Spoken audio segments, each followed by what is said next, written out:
Okay.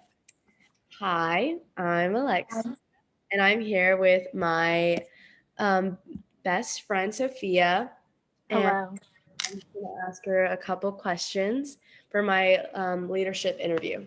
Don't feel rushed to answer these questions. Take your time if you need. But what are some important values that you live by? Important values that I live by. Um, I think the number one thing I live by is always helping neighbors, helping people that are around me. I think I think civic duty is a really big thing in my life. Um, my local government has always been really important to me, and I think that local government and like helping your neighbors really goes hand in hand. Um, it's what I wish to do in my life. I wish to work in local government, and not only is local government like one of the most intrinsic parts of government, but people don't really realize like how big it impacts one's life, like housing projects, stuff like that. So I think definitely helping my neighbors and civic duty, I think are the two things that are most important to me. Those are the values I live by. Thank you. Um, Next is what was a difficult experience or challenge that you went through, and what did you learn from it, and what did you learn about yourself? It would probably be my senior job at Chick-fil-A. Alexia knows a lot about this, but I'll go into it.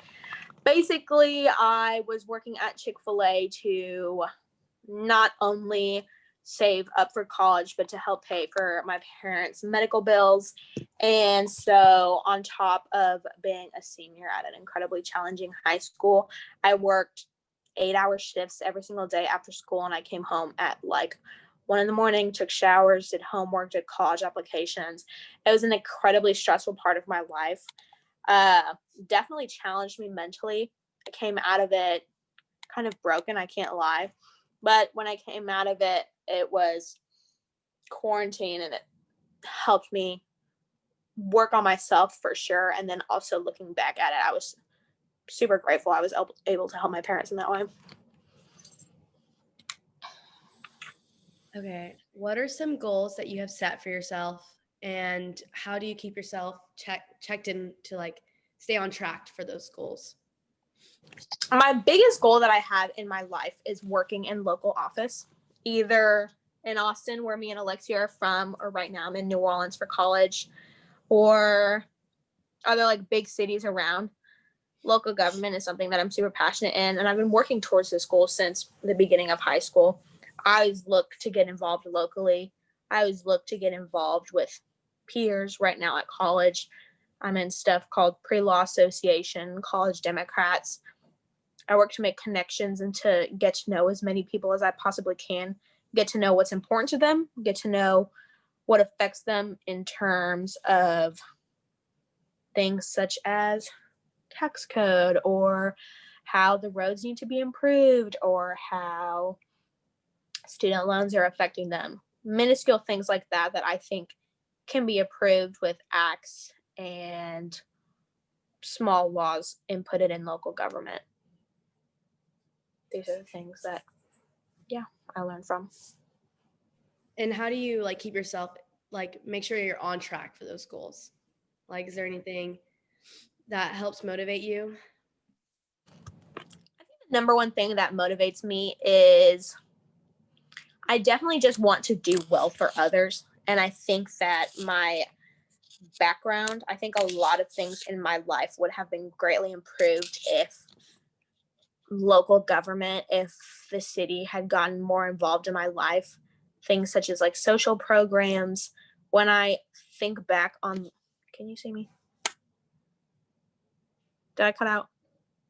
Okay.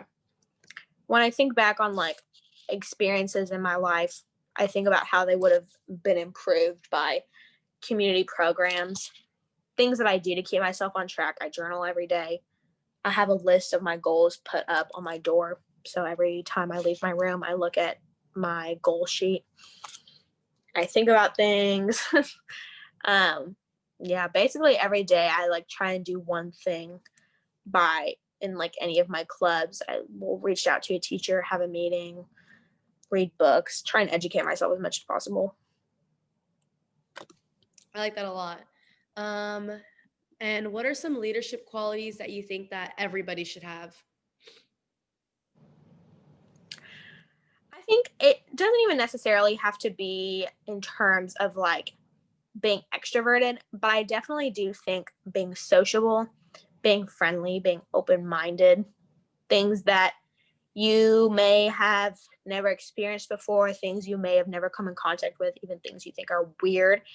I think not only to just hear one's problems, but in order to be a leader of a group, you have to really listen to people that you are leading, figure out what their problems are, and then as long as you work together, teamwork, being a leader doesn't necessarily mean that you're a separate entity from the people you're leading. It's a group, and a group that's entrusted you to do the right thing. So being a leader is listening and collecting information, being open-minded, working together as a collective. Yeah, I agree with that completely. Um, okay, this is a little bit of a fun question, but what's the best thing that's happened to you this week, and how did it make you feel? The best thing that happened to me this week. Well, actually, today I went to go get pupusas at a Central American restaurant near campus, and that was extremely fulfilling for me because back home I eat Mexican, I eat Latin American food every single day that my mom cooks. And here on campus, I've just been eating at the dining hall, which is like meat, potatoes, salad, and I have not been enjoying myself. So to go to a restaurant and eat like refried beans, plantain, pupusas, stuff with pork, limonada, stuff like that, and like be once again connected to my culture, which is very important to me. It was very fulfilling. Good for you. Thank you. How do you respond to criticism, and is there any way you wish you could improve on your response to criticism? I will say that in the past, I definitely have not been receptive to criticism. I think I kind of had a superiority complex, if I'm going to really like be honest and be into this. I think I observed what I was doing in my life and I observed everyone else's lives around me, and in comparison they were fairly easy. No one else around me was working 8-hour shifts after high school, doing college applications, yada yada yada yada yada. So I definitely did have a superiority complex and I did not respond well to criticism. But over quarantine, over corona, I definitely had self-realization, which I think everyone had, which was very important. And now when I respond to criticism, I do definitely reflect. I look at what I do wrong. I get criticized by my peers often. I look back at my statements. I look at what they're saying. I can always accept or not accept criticism, but I definitely don't take it to heart. I don't take it as personally as I once did. I still do need to improve on like listening to criticism and accepting it and not being like, oh, well, you don't know anything about me. Like, I work super, super hard. I have a hard work ethic. Because to be fair, I don't know anything about the person that's criticizing me most of the time. It's just it's a whole lot of, everyone is an individual that's had their own life and experiences. And there's no way you're ever going to possibly know what's going on in someone's lives. It's very difficult to compare your experiences with someone else's because you'll just never be aware. So using that as a factor in terms of accepting criticism is not really a valid thing. It's something I've had to work on and realize.